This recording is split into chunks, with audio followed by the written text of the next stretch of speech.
الرحمن الرحیم۔ سسرال والے بیٹی کو تانے دیتے رہے، سسرال والے بیٹی کو برا بھلا کہتے رہے،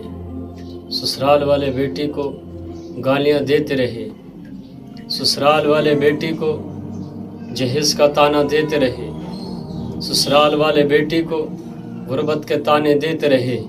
بیٹی پریشان رہی، بیٹی برداشت کرتی رہی، بیٹی نے صبر کا دامن تھامے رہا۔ لیکن ایک دن ایسا بھی آیا کہ سسرال والوں نے کہا کہ اب تیرے باپ کے سامنے ہم طلاق نامہ تھما دیں گے۔ اللہ اکبر، اتنا سننا تھا، اتنی بات سنی، بیٹی پریشان ہو گئی، بیٹی کا کلیجہ منہ کو آ گیا۔ ایک کمرے میں گئی، وہ جانے کے بعد کمرے کو لاک کر دیا، کمرے کو بند کر دیا، اور بیٹی نے زمین سے گڑ گڑا کر کہا، زمین تو پھٹ کیوں نہیں جاتی؟ اے زمین تو مجھے اپنے اندر دبا کیوں نہیں لیتی؟ میرا باپ بیمار رہتا ہے، میرے باپ کو بیماریاں لگی ہوئی ہیں، میرا باپ کمزور ہے، میرا باپ پریشان ہے، میرا باپ غریب ہے۔ جب یہ طلاق نامہ میرے باپ کے ہاتھوں میں جائے گا، جب یہ طلاق نامہ میرے باپ کے ہاتھوں میں پہنچے گا، میرا باپ تو ویسے ہی مر جائے گا۔ لیکن بیٹی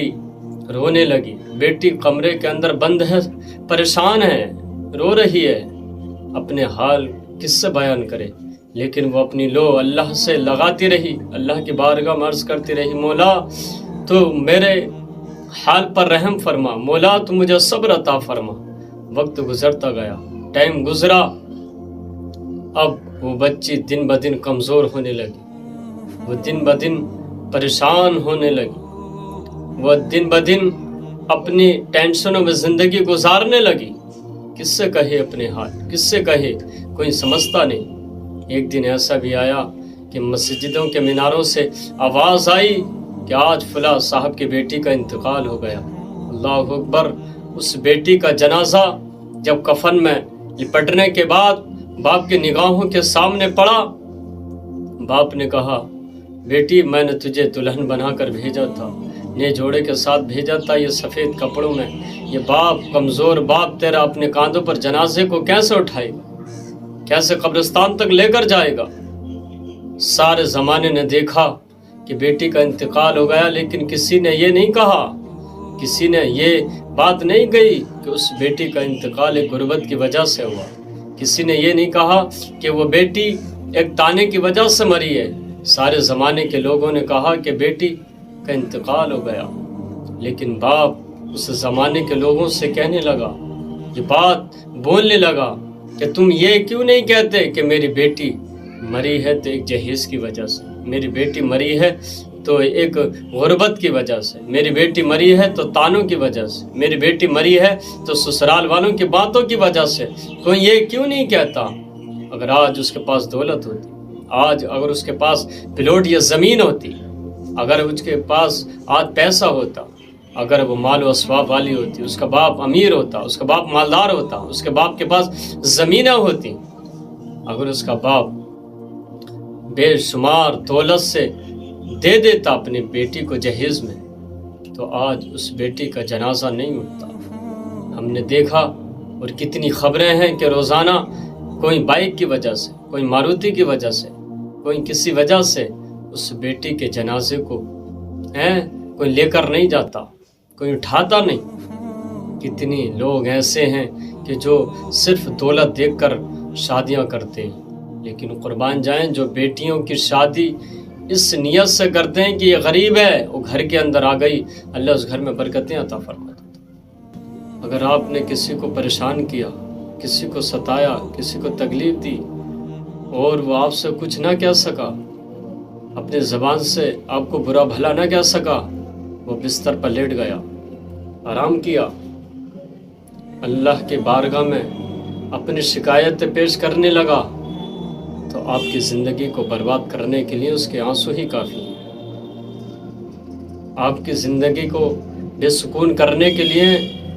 اس کے رات کو بستر پر لیٹنا، آنکھوں سے گرانا، یہی کافی ہے آپ کے لیے۔ حضرت موسیٰ کلیم اللہ نے رب سے پوچھا تھا، مولا تو کہاں ملے گا؟ رب نے فرمایا، اے موسیٰ میں لوگوں کے دلوں میں ملوں گا، میں لوگوں کے دلوں کے قریب ہوں. اگر تم مجھے ڈھونڈنا چاہتے ہو تو لوگوں کے دل جوڑنے لگو، لوگوں کی پریشانیوں میں ساتھ دینے لگو. رب فرماتا ہے کہ اگر تم لوگوں کو پریشان نہ کرو، لوگوں کو نہ ستاؤ، لوگوں کو تکلیف نہ دو، تم لوگوں کی دل جوئی کرو، تو پھر میں تمہارے قریب ہو جاؤں گا. ان کے ہاتھ جب بھی اٹھیں گے تمہاری دعا کے لیے اٹھیں گے، تمہارے حق میں اٹھیں گے. اب اس بیٹی کے جنازہ جب نگاہوں کے سامنے پہنچا، باپ نے دیکھا، باپ کی آنکھوں میں آنسو ہیں، باپ رو رہا ہے، گھر کے لوگ رو رہے ہیں، بہنیں رو رہی ہیں، بہنیں بھی پریشان ہیں، بھائی بھی پریشان ہیں، پریوار کے لوگ پریشان ہیں. ایک غربت نے اس بیٹی کو مارا، یہ غربت کی وجہ سے وہ بیٹی پریشان رہی. اگر آج وہ بیٹی پیسے والی ہوتی، کسی کے گھر کے اندر اپنی بیٹی لے کر آئیں، ایک جملہ یاد رکھیں، اگر آپ کسی بیٹی کو پریشان کرتے ہیں، کسی بیٹی کو ستاتے ہیں، کسی بیٹی کو تکلیف دیتے ہیں، کسی بیٹی کی آنکھوں میں آنسو آپ کی وجہ سے آتے ہیں، وہ دلہن جو آپ کے گھر کے اندر آئی ہے، جو دلہن آپ کے گھر کے اندر وہ دلہن بن کے آئی ہے، اگر وہ خوش رہے گی، اس کے چہرے پر مسکراہٹ رہے گی، اللہ تمہارے جیبوں میں برکتیں عطا فرما دے، اللہ تمہارے پیسوں میں برکتیں عطا فرما دے. اور اگر آپ نے اس بیٹی کو پریشان رکھا، اس بیٹی کو ستایا، اس بیٹی کو رلایا، تو اللہ تمہارے پیسوں کی برکتیں بھی چھین لے گا. کماؤ گے، کاروبار چلے گا تمہارا، لیکن سکون نہیں ہوگا، پیسوں میں برکتیں نہیں ہوں گی، پریشان رہیں گے آپ، گھر کی خوشحالیاں ختم ہو جائیں گی، گھر کی رونقیں ختم ہو جائیں گی، گھر کا چین و سکون ختم ہو جائے گا، تمام لوگ پریشان ہوں گے، تمام لوگوں کے سکون اور عیب بے چینی میں بدل جائیں گے. اگر آپ چاہتے ہیں، اگر آپ یہ چاہتے ہیں کہ سکون سے رہیں، آرام سے رہیں، تو بیٹی کو جو آپ اپنے گھر کے اندر لے کر آئیں دلہن بنا کر، اسے خوشیاں دیں، اس کا پریشانی میں ساتھ دیں، اس کی آنکھوں میں آنسو نہ آنے دیں. سرکار دو عالم صلی اللہ علیہ وسلم جب اپنے شریک حیات سے محبت اتنی، پیار اتنا کرتے تھے، سرکار گھر کے کام کاجوں میں ہاتھ بٹاتے تھے. سرکار دو عالم صلی اللہ علیہ وسلم کی عادت کریمہ یہ تھی کہ سرکار اپنی بیویوں سے بڑی محبت کرتے تھے، بڑا پیار کرتے تھے، بڑی محبت اور الفت رکھتے تھے. سرکار دو عالم صلی اللہ علیہ وسلم کی یہ اخلاق حسنہ، سرکار دو عالم صلی اللہ علیہ وسلم کے یہ محاسن ایسے ہیں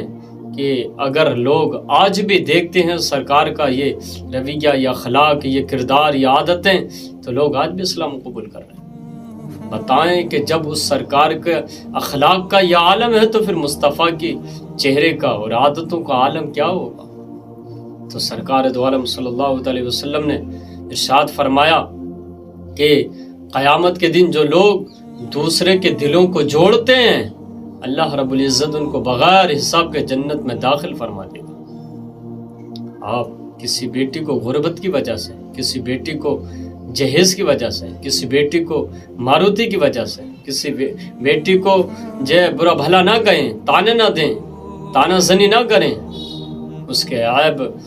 سرعام نہ اچھالیں، اس بیٹی کو سینے سے لگا کر رکھیں، کلیجے کا ٹکڑا سمجھیں. اللہ تمہارے رزقوں میں برکتیں عطا فرما دے، اللہ تمہاری پریشانیوں کو دور فرما دے گا. اللہ پاک